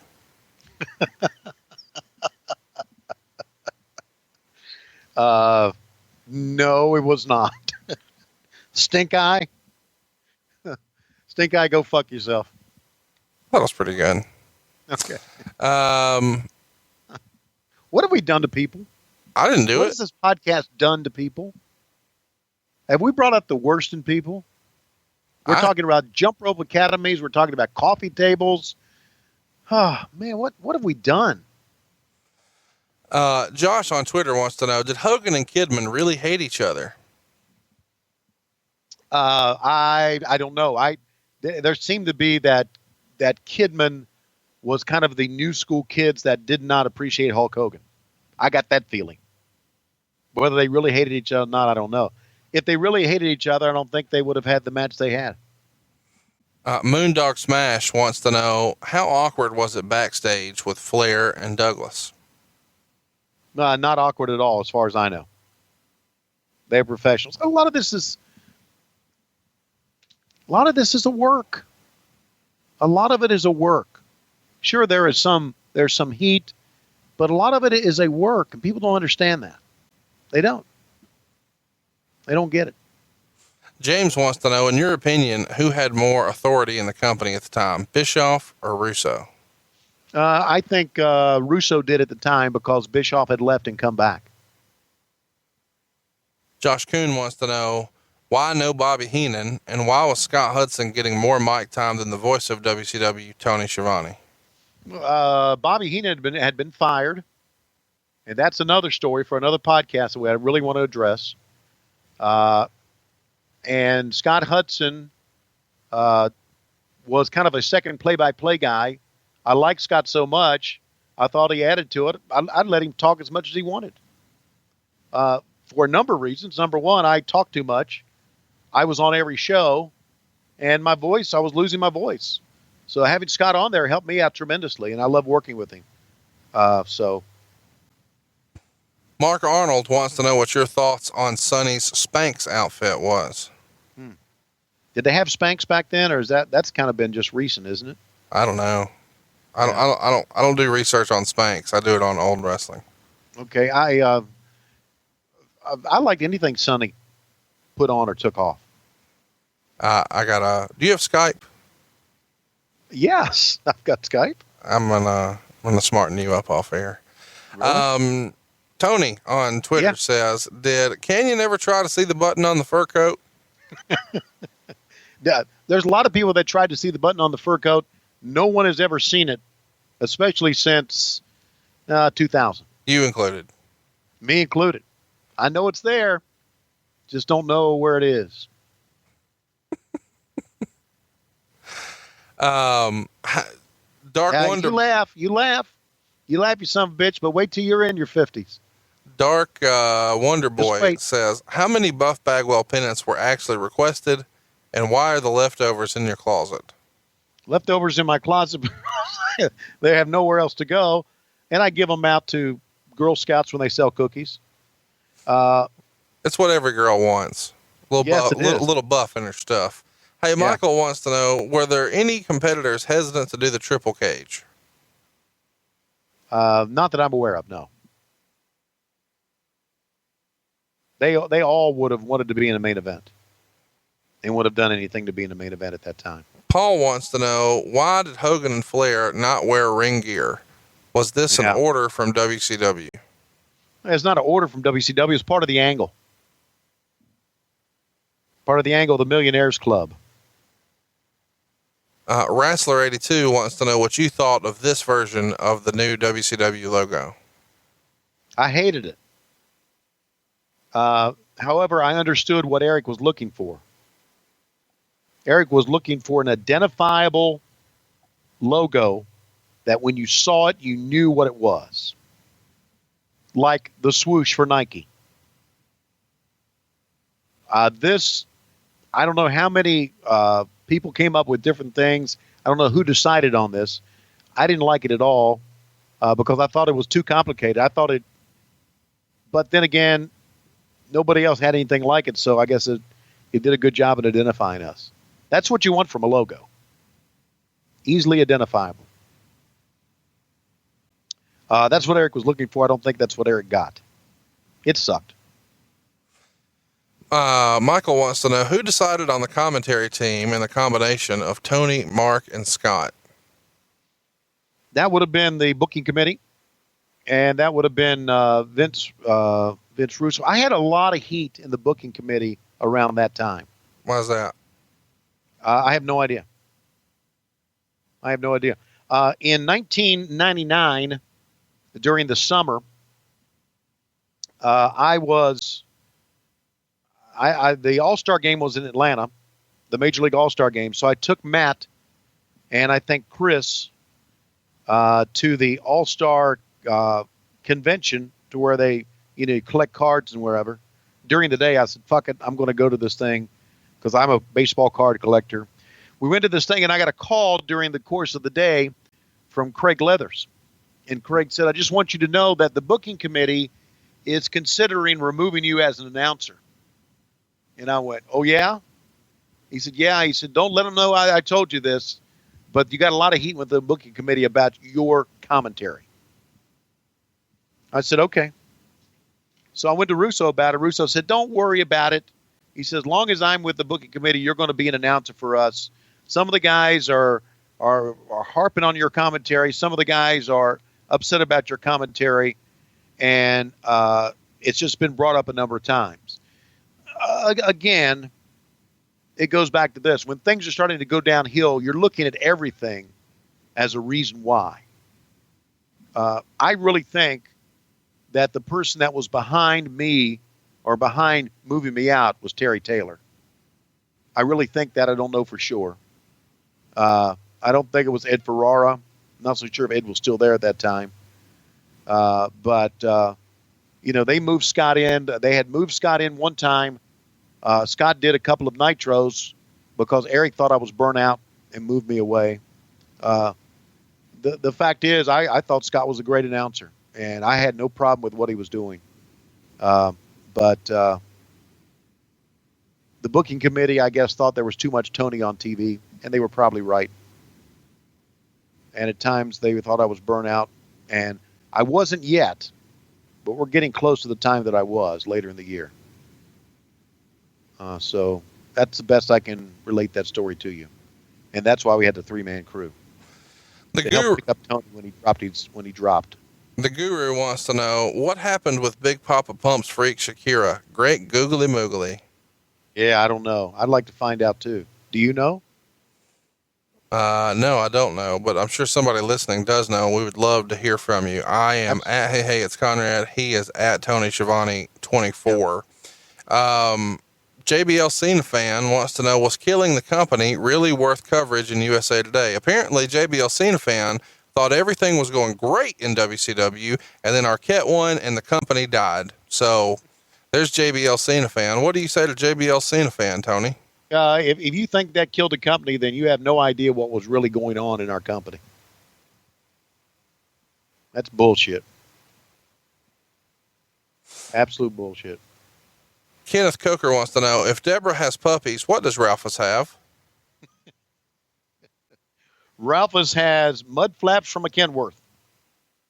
Mud flaps from a Kenworth? Yep. I've never even heard of that. Okay. Is that worth throwing in my Google machine, or are you going to tell me what that is? No, Kenworth. Scott Hudson mentioned it on the match. You go back and listen to it. His overlap Dunlap disease. I see Dunlap. Yeah. Okay, looked like mud flaps on a 18-wheeler. I see what you did there. His boobs were kind of like mud flaps on an 18-wheeler. Okay. Well, we would encourage you to go vote on next week's poll. It's easy to do. All you do is go to @WHW Monday on Twitter, and we've got one show left before it's time for us to go ahead and do our 4 Horsemen episode. If you're out of the loop, we encourage you to catch up, man. Go to facebook.com/WHW Monday, and you'll see that we're actually giving away copies of the 4 Horsemen book. And we asked you last week to go ahead and like our page. It's WHW Monday on Facebook, and then share that post, and we would announce a winner here. We had more than 400 entries, and we're going to pick a winner right now. Now, don't forget, you can pre-order this book at whw.midatlanticgateway.com. It's whw.midatlanticgateway.com, and only one person is going to win the book this week and one person next week. But tune in on June 19th. We're going to cover the 4 Horsemen here with Tony Schiavone, and we're going to give away 4 copies of the book. But you can go ahead and pick up your copy right now. whw.midatlanticgateway.com. And I've got good news for you, Tom Dillon. Tom, you have been selected to receive the 4 Horsemen book. All I need you to do is go ahead and send us your shipping information, and we'll get that copy right out to you. Our great friends David Chappell and Dick Bourne over there at MidAtlanticGateway.com are sharing all of the old Crockett memories. So if you haven't already, check out MidAtlanticGateway.com. But this book in particular is going to be an awesome companion piece for our 4 Horsemen episode that we're going to put together for you on June 19th. But next week, and this is what everybody's really here for, the end. It's the end of our pay-per-view run. It's 2001, and we're going to do this for you on Monday the 12th. We've got 3 pay-per-view options for you. Normally we have 4, but WCW went out of business after March, so there's only 3 for us to choose from. Let's run through it. You can vote on this poll right now at WHW Monday. And wow, what cards we have to discuss here. Poll topic number 1 is Sin. We've got Chavo and Shane Helms, Reno and Big Vito, the Jung Dragons taking on Evan Courageous and Jamie Noble, Ernest Miller taking on Mike Sanders, Team Canada, which is Lance Storm, Mike Awesome, and Elix Skipper with Major Guns, taking on the Filthy Animals, which is Konnan, Rey Mysterio, and Billy Kidman with Tigress, Ming taking on Terry Funk and Crowbar in a hardcore title match, the Natural Born Thrillers of Sean O'Hare and Chuck Palumbo with Mike Sanders taking on the Insiders. That's Kevin Nash and DDP for the World Tag Team titles. We've got Shane Douglas taking on General Rection in a First Blood chain match for the U.S. title. And totally buffed Lex Luger and Buff Bagwell take on Goldberg and Dwayne Bruce. Goldberg and Dwayne Bruce. That's a no DQ match. And in our main event, Scott Steiner takes on Jeff Jarrett, Sid Vicious, and a mystery man who winds up being Road Warrior Animal. What do you remember most about WCW Sin from Indianapolis in January of 2001? Major guns. Well, they brought out all the big guns for that one when you get a guy out there like Dwayne Bruce. Super Brawl Revenge is poll option number 2. This took place in February in Nashville. Only 4,300 people checked it out. Here's the card. Shane Helms took on Shannon Moore, Kaz Hayashi, Young Yang, Jamie Noble, and Evan Courageous. This was to determine the number 1 contender for the Cruiserweight title. We've got Hugh Morrus in the Wall. Sean O'Hare and Chuck Palumbo take on Jindrak and Stasiak. Chavo takes on Rey Mysterio. Rick Steiner and Dustin Rhodes, totally buffed, take on Brian Adams in a handicap match. Ernest Miller takes on Lance Storm, and this is for the title to see who will be WCW Commissioner. Chris Canyon takes on Diamond Dallas Page. DDP takes on Jeff Jarrett. And then Scott Steiner with Madeja and Ric Flair takes on Kevin Nash in a retirement match. So lots going on there that I don't remember that much about. What do you remember about Super Brawl Revenge in February? I don't remember a damn thing about it. I don't remember half the names you're giving me here. And I think that was probably one of our problems. Well, let's keep going. Lack of star power. March 2001. Here we are. It's the last one. WCW Greed. What an appropriate title. Yep. Let's see how many of these you're excited about. Jason Jett taking on Kwee-Wee. Elix Skipper and Kid Romeo taking on the Filthy Animals. Stasiak takes on Bigelow. Team Canada of Lance Storm and Mike Awesome take on Conan and Hugh Morrus. Shane Helms takes on Chavo. O'Hare and Palumbo, the Natural Born Thrillers, take on totally buffed Luger and Bagwell. Ernest Miller takes on Canyon. Booker T is in the ring with Rick Steiner. Dusty and Dustin take on Ric Flair and Jeff Jarrett. And then in our main event, a Falls Count Anywhere match for the World Heavyweight title. Big Papa Pump Scott Steiner takes on Diamond Dallas Page, and this happens on March 18th, just a few days before WCW would close its doors on March 26th. What do you remember most about WCW Greed? I remember knowing that it was the end. I remember being completely freaking burned out. That's what I remember. Yeah. Sad day. It was a sad Probably day. as sad as the final Nitro. I'm kind of interested to go back and just listening to how fucking bad I was back then. You were pretty bad. Let me just tell you, I watched this Okay, pay-per-view thank you very this much for week, Slamboree. I didn't hear that comment from Scott Hudson because you were so bad that I had to just turn the volume down. I mean, it was just easier to just watch it was like a silent movie. Yeah. And when I had Norman and Terry Funk out there, it was kind of Charlie Chaplin-esque anyway. Right. So yeah. Well, here's another option. When you're not cool on what I'm saying and you don't want to listen to me, the other option is for you to go fuck yourself. I think I'm going to do that right now because as I look at the time, I think it's about that time. It is about that time, and ladies and gentlemen, here we've got another added match at Slamboree 2000, and just signed, it is Conrad Thompson and Ralphus in a belly bump match. Yes, one-on-one, they're in a belly bump. Here comes Conrad down. He's got Madeja with him. Ho, ho, ho. And here with Ralphus comes Sonny. Oh, my goodness. Sonny, let's watch Sonny and Madeja, and let's not worry about these two slapdicks belly bumping, because we're out of time this week on What Happened When. See you next week.